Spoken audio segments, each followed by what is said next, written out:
The losses that you know that you had, maybe with Angulo. Yeah. What makes you different? I think what makes me different is nowadays you have fighters that are built up and they set them up with easy fights, and then when it's time for them to fight a real challenge, it's a whole different world, and they don't live up to the expectation. You know, with me, I was thrown in early with the killers, and I was forced to learn. It's either gonna make you or break you. The type of career that I had, 9 out of 10 fighters ain't gonna make it.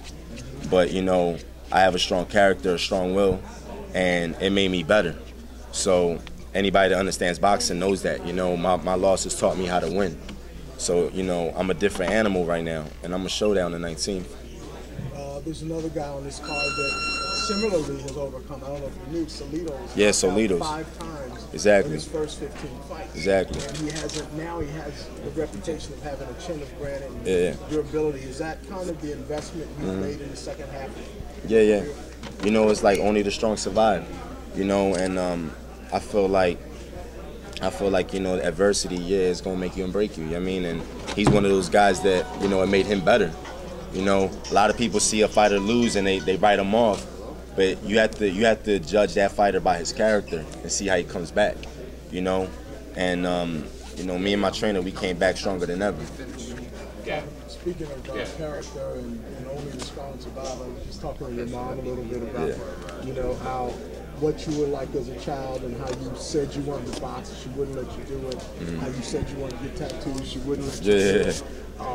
Can you talk about her role in your life and how she's kind of, even though she's you know, kind of held you back a little bit in terms of for your own good, how she's kind of invested in the person you are now? Yeah, you know, my mother definitely showed me to be a man with work ethic. You know, my mom worked hard for everything. You know, we didn't have everything growing up, but you know, my mom, she went to school, and you know, she took care of the family, and you know, she handled her business. You know, and both of my parents are like that. So you know, they showed me how to, you know, in life, when you want to accomplish things, you got to work hard. Nobody's gonna give you anything. You got to work hard for whatever you want. So, you know, it's definitely made me that type of guy where, you know, I'm going for it. Like, this is a fight where I didn't have to take. I could have stood at 54, but, you know what I mean, no one's going to give me nothing, so I got to go get it. So the opportunity came, and I'm going to go get it.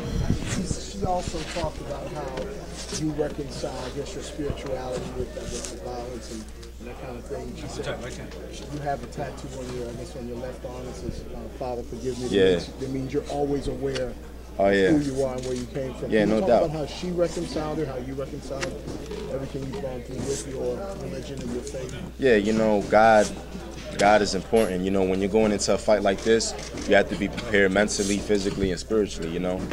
And, you know, God is the one that gave me the talent that I have and the gift that I got. So, you know, I always have to give God the honor and the glory, I mean, at the end of the day, because, you know, he's the one that blessed me with my gift. Tattoos, she said that those are things that kind of grew on her after a while, and that one, the particular one that you got, and also the one on your neck, I guess the Taina. Are those in any way something you're giving back to her in a way? You know what I mean? No, it's just things that I like. You know, it's life. I mean, got Jesus on my arm, and give me Father, and the praying hands, and the Taina Indian. You know, and it's just things that you know, I like and mean something to me. Yeah, no doubt. Gabe, you talk about boxing 24/7 now. How much of a challenge was it to hold a job and keep boxing? Yeah, it's extremely hard. You know, boxing, fighting at a world-class level is a full-time job with overtime hours, you know what I mean? And, you know, to have to train for a 10-round fight, you know, when I fought Angulo and Guerrero and those guys, and have to work, you know, a morning shift, and then, you know, I also worked a graveyard shift. You know, it's extremely hard because, you know, you need your rest. You know, rest is a forgot element in boxing, you know. Rest is important.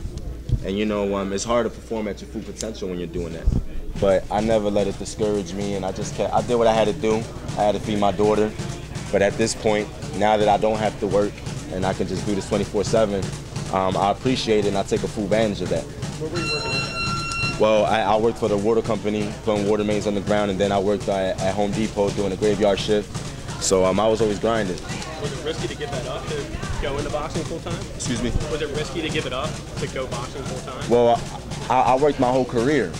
So, you know, I was able to stop working when I beat Soto Carrez. Okay. So Soto Carrez was the first, I fought Soto Carrez with a graveyard shift. You know what I mean? Yeah. And that was the performance, the breakthrough performance of my career. But I had a graveyard shift when I beat him.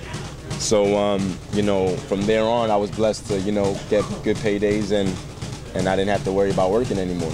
And you and Billy talk about being old school. What does old school mean? You know, old school, man, is just working on your craft. A lot of guys nowadays headhunt and look for the knockout and don't set it up. Old school boxing is James Toney, Mike McCullough, Bernard Hopkins, those guys. Even Roy Jones. Roy Jones did unorthodox things, but Roy Jones was old school. You know, and it's just knowing how to set a guy up, knowing how to break a guy down, and it's you know, it's a craft, and we work on it.